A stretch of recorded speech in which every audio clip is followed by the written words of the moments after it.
I think it's important to say, first of all, that Brian is a terrible teacher. No, Brian's I'm glad good. we got that out. He's good. Yeah, someone had to say it.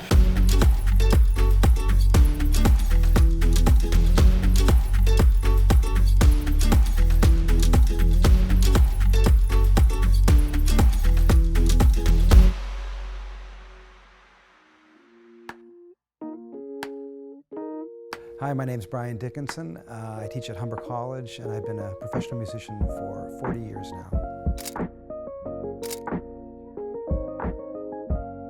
Hi, my name's Kervin.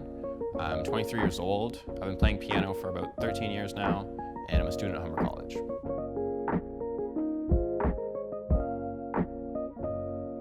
I first met John when he came to audition at Humber College. How many years ago was that? I guess that'd be 4 years ago now. 4 years ago, that's right. And it must have been a very good audition because he got in. That's right.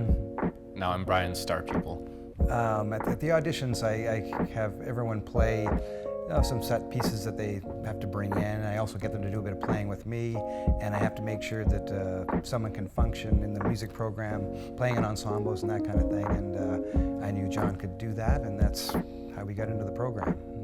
So I knew of Brian before the audition, and I'd seen him play, and I knew, I was like, okay, this guy's heavy. So then, as you can imagine, going into the audition, a little nervous, a couple nerves, but we settled in, and we just played some tunes, and it felt good. Brian made me feel very comfortable, and got into the program, and here we are. I'm from North Bay, Ontario, so not exactly a thriving jazz scene there. So I was learning piano from a trumpet player, actually, but I had never had classical piano lessons, never any serious jazz lessons. So coming to Humber it was a big step for me. It was nice for me when I started lessons with Brian because I had never had a teacher that I really respected their musicianship that much before. So then going in with Brian, I really felt like, okay, now it's time to really try and get something. Now it's time to focus up because this guy has a wealth of knowledge, and I've never had that before. And with Brian and I, it was a lot more talking.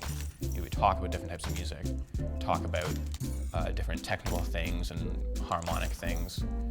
And so it was much more cerebral. It was much less about the actual playing and more about the concepts, which I really enjoyed.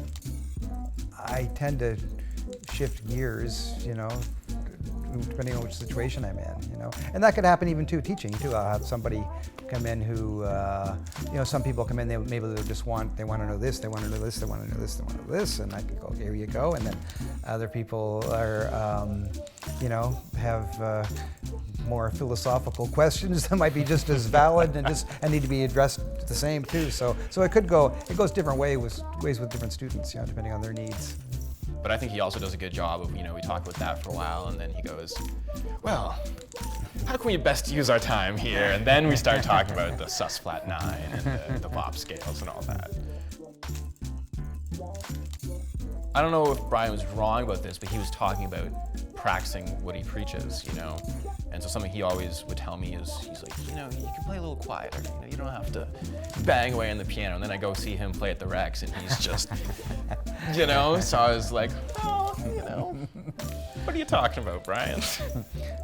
That piano deserved it. No, but, usually something I've found is even years down the line when some teacher said something that didn't really make sense to me, sometimes years later I'll think about it, I'm like, oh, that's what they were talking about. Wow, if only I'd understood that then. But, that's, like you say, you're a lifetime student, always more to learn.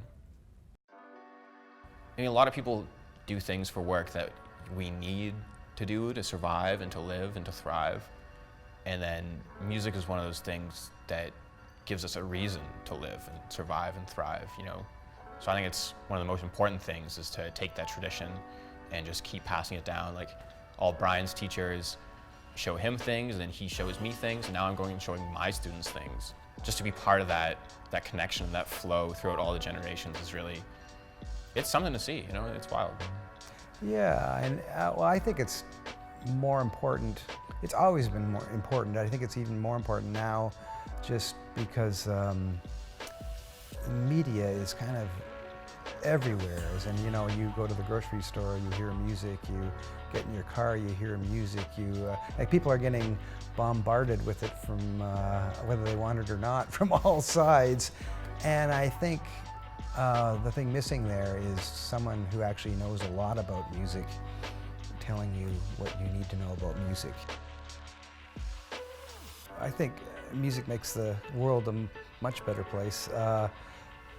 Partly due just to, well, there's beauty, that's one thing for sure.